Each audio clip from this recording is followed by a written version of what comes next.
बिहार की राजनीति में धन कुबेरों और बाहुबलियों का बोलबाला है। एडीआर की रिपोर्ट से भी इस बात की पुष्टि होती है कि बिहार की राजनीति में अपराध और धनतंत्र के जाल में फंसी हुई नजर आ रही है। बिहार के 15 जिलों में तीसरे चरण की 78 सीटों पर चुनाव 7 नवंबर को होगा। इस चरण में 30% उम्मीदवार करोड़पति हैं और 31% उम्मीदवारों के खिलाफ आपराधिक मामले दर्ज हैं।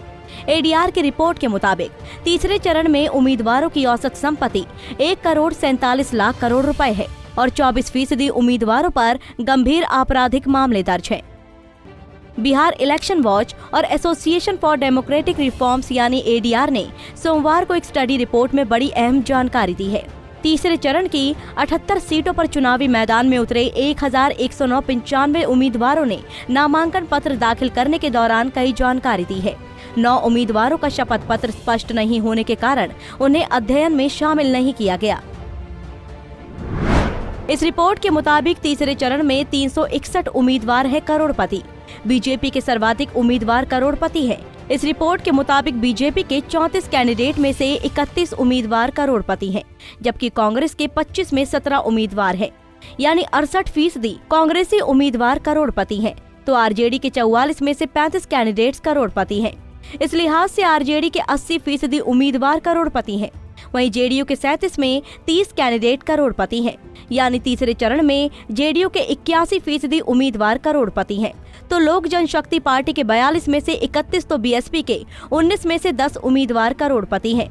वहीं पार्टीवार उम्मीदवारों की औसतन संपत्ति में कांग्रेस के 25 उम्मीदवारों की औसत संपत्ति 2,57,00,000 बताई जा रही है, तो जेडीयू के 37 उम्मीदवारों की औसत संपत्ति 3,31,00,000 रुपए है। वहीं आरजेडी के 44 उम्मीदवारों की औसत संपत्ति 4,79,00,000 रुपए बताई गई है।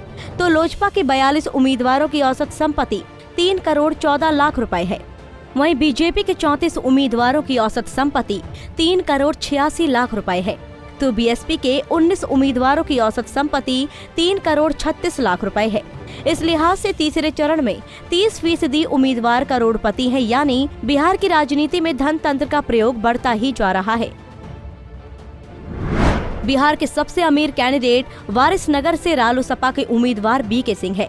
इस रिपोर्ट के मुताबिक बीके सिंह के पास 85,89,00,000 की चल अचल संपत्ति है, जबकि दूसरे स्थान पर आरजेडी के मोतिहारी से उम्मीदवार ओम प्रकाश चौधरी है। चौधरी के पास 45,37,00,000 की संपत्ति है। वहीं तीसरे स्थान पर दरभंगा से निर्दलीय कैंडिडेट शंकर कुमार झा के पास 32,19,00,000 रुपए की चल अचल संपत्ति है। वहीं एडीआर की रिपोर्ट के मुताबिक बीजेपी और कांग्रेस के 76% उम्मीदवारों पर आपराधिक मामला दर्ज है। तीसरे चरण में बीजेपी और कांग्रेस के 76% उम्मीदवारों पर आपराधिक मामले दर्ज है, जबकि आरजेडी के 73%, लोजपा के 43%, जेडीयू के 57% और बसपा के 26% उम्मीदवारों पर आपराधिक मामले दर्ज हैं। वहीं बीजेपी के सर्वाधिक 65% उम्मीदवारों पर गंभीर अपराध के मामले दर्ज हैं, जबकि आरजेडी के 50%, कांग्रेस के 56%, लोजपा के 26%, जदयू के 30% और बसपा के 21% उम्मीदवारों पर गंभीर अपराध के मामले दर्ज हैं। इस लिहाज से 31% उम्मीदवारों के खिलाफ आपराधिक मामले दर्ज हैं। तीसरे चरण में चुनाव में उतरे 37 कैंडिडेट पर महिलाओं पर अत्याचार का मामला दर्ज है। 37 उम्मीदवारों ने इस चरण में महिलाओं के ऊपर अत्याचार से जुड़े मामले दर्ज होने की जानकारी दी है। उनमें से 5 उम्मीदवारों पर तो बलात्कार जैसे जघन्य अपराध में शामिल होने का मामला भी दर्ज है। वहीं 20 उम्मीदवारों पर हत्या के आरोप और 73 उम्मीदवारों ने हत्या की कोशिश के आरोपों की जानकारी दी है।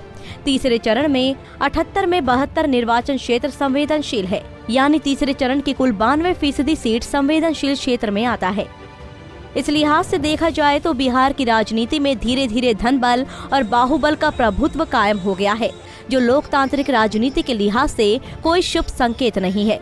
Bureau report, Punjab Kesari TV.